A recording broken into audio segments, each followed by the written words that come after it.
about co-ops, right? Because I learned something today. From my childhood, from Ma Bell, Happy Women's Month for all those that are out there. John, this is continue this conversation because this is very important, right? It's very important because this is the next wave in business. I mean, people are saying, I want more control than what's happened in the past. I've been in supermarkets my whole life, and I want you to think about something. Mm-hmm. So when you walk into a supermarket, big market, I'm not going to use any names, big supermarket, right? Mm-hmm. You see all these choices, right? And you say to yourself, wow, I can get anything I want. Is that what's really going on? Or do you get the choices that I get to show you as the owner? You get, what you get. So this is why our shelves are filled with a lot of stuff that's not so great, because there's a lot of reasons why things end up on shelves, and that all usually trails down to money, Mm-hmm. So at a co-op, since we have owners, not an individual. Dorchester has 1,500 owners. Right. That means I have 1,500 bosses, right? Mm-hmm. So they all have an opinion of what they want. Mm-hmm. So I was speaking with some of our board members. I went to a food show up in New Hampshire, and at the food show, I made the commitment that we're not going to sell any food with any high fructose corn syrup. So that doesn't mean we're not going to have things that have sugar in it. We will, right. But we're not going to have high fructose corn syrup. We're going to try not to have hydrogenated oils. Mm-hmm. We're going to try not to have genetically modified ingredients in any of our products. Very tough to do those two things, mm-hmm. But clearly no problem with committing to no high fructose corn syrup. Mm-hmm. And there'll be other aspects. We want to buy as local as possible. Now sometimes people think, well, the co-op, you guys are going to be inexpensive, and there will be some awesome deals for you because we're going to have a big bulk department. This means that you can go in, you can buy 1 pound, you can buy 10 pounds, whatever you want. The old gravity-fed bulk bins. Mm-hmm. And if you like rice, you're going to get that rice at a great price because we're buying it in 100-pound sacks, right? And you can buy whatever you need. Mm-hmm. So the other thing that's really exciting for me is liquid bulk. Mm-hmm. Now you say, what's that about? What do you mean liquid bulk? Liquid maple syrup? Yeah, liquid maple syrup. You can come in and you can buy in bulk whatever you want in maple syrup. Well, that's nice. How much maple syrup do I eat? But what about laundry detergent? Mm-hmm. You think about that big jug of Tide you got, right? You paid $25 for. Mm-hmm. Okay. Well, when that gets empty, bring that to me, and we're going to fill that up with a laundry detergent that's good for the environment, that's just as strong as Tide for less money than Tide. And people always go for the brand names. Right? Yeah. Well, they do and they don't. But tell me. So here's the thing, right? The brand names, and if you're, my wife's from Colombia, like I mentioned, right? Right. So in a lot of other countries, the brand name is the only name you can trust. So a lot of people that come, and I learned this at Tropical Foods, it's not the knockoff, right? Mm-hmm. It's the legit stuff. Mm-hmm. So you can count on that. But here in the U.S., we have a different relationship with house labels or non-branded items. They're often made by the same manufacturer, so they're made by the same company that's doing Tide is making the knockoff for Tide, right? And then labeling it as yours. But the key point that I want to make about our product mix, because this is important, we're going to focus on as much minimally packaged goods as possible. Mm-hmm. Okay, we're going to focus on products that are as locally grown as possible. So we keep our money here. We support the little farmer that's here, the little producer. Somebody's got a great recipe. I was at the Sustainable Business Network food show, right? Mm-hmm. And I met this woman that works at the commissary here, the Commonwealth Kitchens, I think is what it is. Yep. She works there. She makes the most amazing ginger candy, crystallized ginger. I mean, it was just so rich and potent. And I forget where she gets her ginger from, but it's like not nearby, man. She knows every little bit about her business, and it's just a small little business, right? So that's who we want to support. That's who we want to give you, the consumer, access to. Those things that are produced here, right, that support the community here, and especially if it comes from the diverse communities that are represented in Dorchester. Right. We want that. Right. Food is expensive now. Yeah, brother, sure is, man. Let me tell you something. Yeah. I went to the store the other day to get groceries. I just got 2 bags. $70. Oh. And I ate that in 3 days. I'm like, you got an extra day out of it then, man. So that's the deal. I mean, right. so what happened? The pandemic caused a lot of problems, right? Mm-hmm. It limited the supply chain, but not only did it limit the supply chain, it affected wages.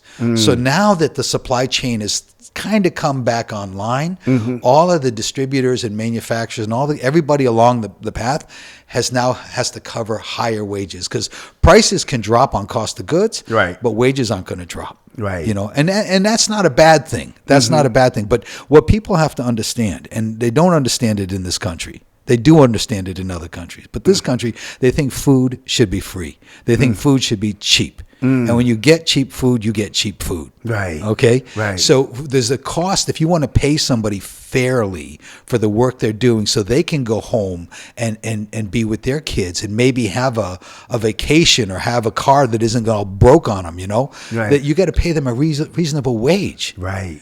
You know, so those are the factors. That's all part of the consideration. It ain't about just what can I take from you. Right. It's how can we create a sustainable relationship where the community that we're in embraces us like a neighbor, not like a business, but like a neighbor. Interesting. Well, I've noticed, and I don't know if it's me, my mom and my dad, we used to always have a big freezer because 8 of us, right? Yeah. And she would buy all these meats, and I mean, we would never go hungry.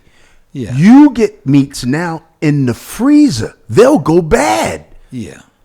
What is up with? Is that just my meat? I mean, it seems as if you can't freeze for about a week, and all of a sudden, it doesn't taste the same. I don't know if it's the steroids. I don't know what it is. Yeah. Is that like? So I'll give you a secret. I'm peeling back the curtain. Okay, here, right? can Giving you a peek tell me behind the something scenes, so right? I can know what's going on? Sure. Yeah. So most of the major retailers out there in food service are dealing with the same group of guys. They're buying from the same people. So that means that the freshness of the product that's being delivered for most of the cases is about the same to everybody across all these major markets, right?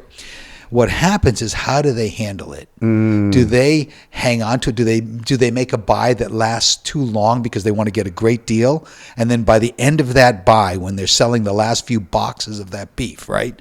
How old is that? So everything comes down to how busy is the shop that you're shopping? Right. What are the turns? We call it in our industry, we call it turns. How fast do they flip that product? That's what you're looking for. And then look at the cleanliness. Look at the way the shop looks. When you walk in, does it smell good? Does it look right? Are people happy when they're there? Because if you have happy team members, then they're handling the food properly.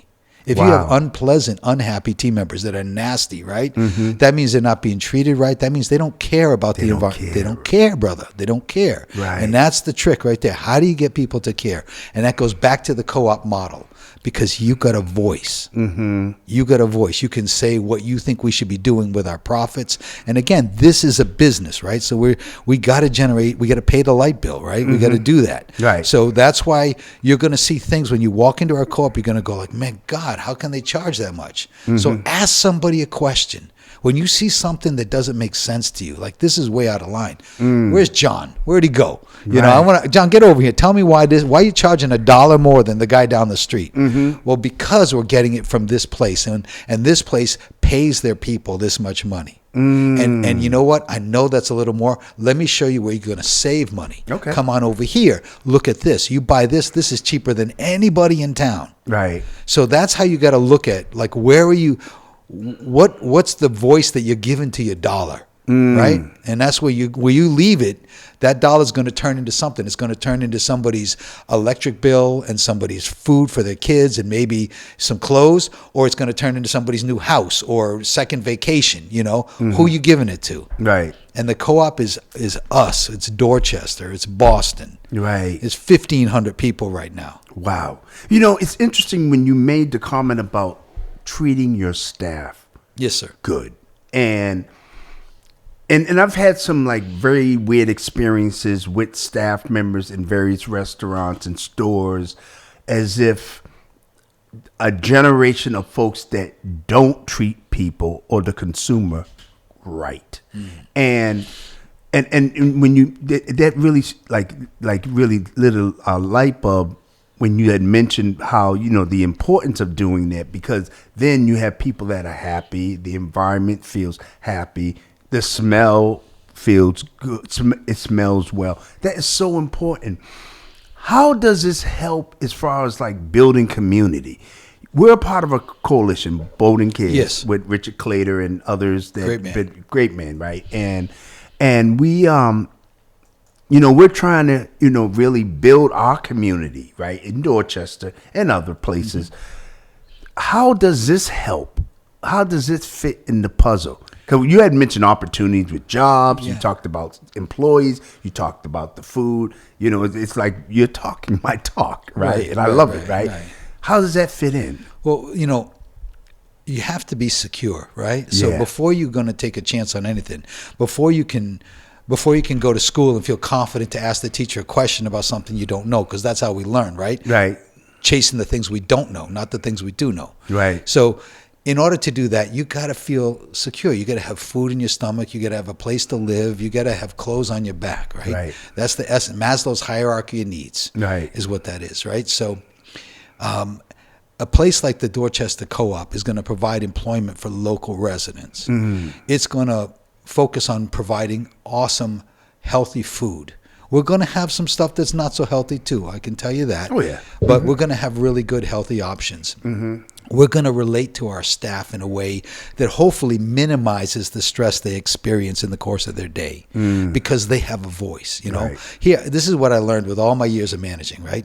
You're going to have to tell people things they don't want to hear sometimes. Right. But you got to share the information, because people can accept what they don't like if they understand why, if they can see your perspective. So a lot of times in business, as a boss, people don't want to take the time to share that information. They just want to tell you this is what's got to be done. Right. And now you might know something different. You might know that if we do it this way, because it's your hands on that, right, that this is going to be a problem. But if you don't have a relationship with your boss, if the culture of that company isn't such that says, what do you think? Right.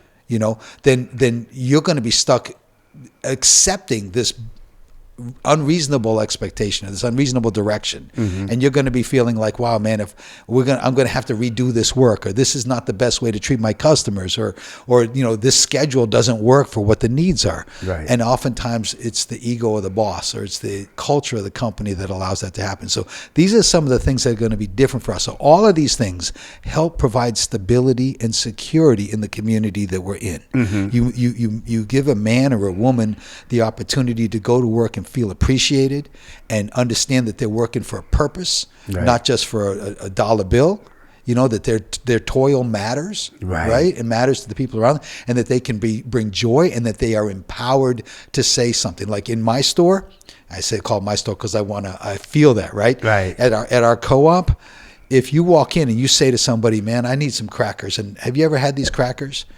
And my staff's going to say, no, I've never tried them. You know what they're going to say next? They're going to say, let's try them. Let's pop open that package and let's try them. This is something I learned at Bread and Circus when I was a general manager at Bread and Circus. Actually, when I was a meat manager there, right? That was kind of a core principle. Like if somebody had a question about something, they didn't know what it tasted like, you open that package up and you let them taste it, because here's what happens. Man, this is the worst cracker I ever ate. Right. I'm not taking it. Well, thank God we discovered that before you gave me the money, went home, opened it up, and shared it with your family, and everybody thought it was terrible. And don't ever come back. Right. But guess what? Because I did this, I got power. I can solve your problems. I care about what you need. Not necessarily just the money, because I do need that, but I also care about your experience. So that's what our staff is going to do. So I challenge anybody on this radio, please don't go and eat everything in the store, but it's okay. You come in if there's something that you've never had before. You ask, can I taste that? Can I get a sample of that? And my staff is going to be trained. They're going to be empowered to say yes. And by the way, I'm going to try it too, because I never had it. Right. And, so that's how you win. That's how you become the neighbor in the community, right, not just the business, because I care about you. Are there other co-ops like this? Is this many? It's kind of a core principle of how co-ops operate. Right. And this is the movement, Yeah. And I think you're going to see, as the Amazons in this world and all the online businesses become more and more dominant, they create this vacuum for this experience. Right. You know, and you're going to be able to go into a place and get a great rotisserie chicken from us, or pick up, a nice plate of hot food. We're going to have all different kinds of foods in our little cafe area. It's your market. And look, we don't expect that we're going to be everything for everybody. No, I get it. Yeah. So we're going to have, but we're going to be that place where, man, I got to go there because I need that thing. I love that thing that they got. Mm-hmm. I love their chicken, or I like their bulk section, or I love their flowers. Right. We're planning on, I had great success in Providence. We were actually voted best of Rhode Island for 2 years in a row, open for 3 years, got voted best for 2, right? Okay. And voted best local startup. I want that for Dorchester. We want that for Dorchester. We want to see the Dorchester Co-op, the best in Massachusetts, if not the best in Boston, best in Boston, if not the best in Massachusetts. So I'm thinking about, because it's across from the Family Nurturing Center. Yeah. And I went over there the other day, and I seen you guys at work. The parking, is there going to be a parking lot in the back? Or? Oh yeah, man, we got a little bit of parking on the street, but we have our own parking lot. So good. You come up to the building, you're looking at it. You can turn right into the parking lot, and there's a nice parking area. We got the normal shopping carriages and baskets, but we're going to have a lot of street stuff going on too. We're going to have, like, if you're walking down, and if you're in Brooklyn and you walk in the streets, right, you see these bins of apples and oranges outside. That's what we got. Like a bazaar, like the city, man. The city. The feel of the city, and you're gonna smell the flowers that are gonna be out there. And I have some special treats, man. I got this wall of cherry tomatoes that I'm making. I got some cool stuff but you'll see that when it happens. Yeah. But we also, one of the things we did in Providence, I want to bring up here. I got to work with the Department of Health, and I don't think it's going to be an issue. Is I want to do shellfish on the street. Mm-hmm. So I don't know if you guys ever saw Eating High on the Hog on Netflix. No, I haven't. Oh, it's a great series, and it's about the influence of Africans on American cuisine through the slave trade, the enslaved people that came here, and how they influence the American cuisine. What we consider today top American cuisine, that came from Africa. Right. And the original purpose for bringing those folks over here was for the rice industry. Mm-hmm. So there's this one episode that shows how the oyster business in New York was actually run by the African Americans. That's who managed all of the oyster business on the street, and they were opening oysters and all of that. So I got inspired by that. We did that on the streets in Providence. We had great luck. So I want to do that in Dorchester. I want you to walk up and see half a dozen different styles of oysters from all local oysters. Wow. And you can have them on the half shell. You can take them home. We'll give you recipes, all of that. And that's like being in Haymarket. You got it, man. Right. You got it. That's right it. In the city. That's it. Awesome, man. That's it. Well, thank you, man, for coming on. This has been really great. I not only learned about co-ops from Roxbury to Harvard, but with the food. And I think it's really good for our community and for the opportunities that are available for residents to have ownership. Do you have to be a Dorchester resident? No, sir. This is open to everybody. You don't have to be a member to shop there. You can just walk in. Right. Anybody can come in. If you believe in the cause, if you want to be part of our membership or be one of our owners, then you just, you can become a member. And regardless of your income, you can become a member. I also want to mention that we're working on discounts for anybody that's using EBT. Mm-hmm. So if you're a member and you use EBT, we're working on getting you a nice discount every time you come there. That's good. And members also, if you're not on EBT, members also will get a discount. So there's advantage. There's special privileges or advantages to membership, but we want to serve the community across the board. So this is awesome, man. I appreciate this. So it's 1,500 now. Right now we have 1,500. Right. When the Urban Greens Co-op opened, we had 1,500. About 2 years later, we were over 3,000 members. Okay, think about that. Right now, think about 1,500 members. 1,500 people in this community. Right. Own this store. Right. I got to get them registered to vote if they're not. Oh, they're gonna. You got to be there for our opening day. Yeah. Our opening day, you set up a little table. May, June, around that time. Yeah, right. We'll be talking. You know that, right? We'll get you back on. My pleasure, man. This has been great, man. Thanks for coming up, and sharing this knowledge, man, because it's so important for our community. John Santos, CEO and General Manager of Dorchester Co-op. coming to you live in May or June. It's going to be soon. We don't know the seasons these days. Sometimes it's cold, like it is now, or sometimes it's warm. But this is really warms my heart that we're able to have something in our community. We're going to be taking the station break. We'll be right back.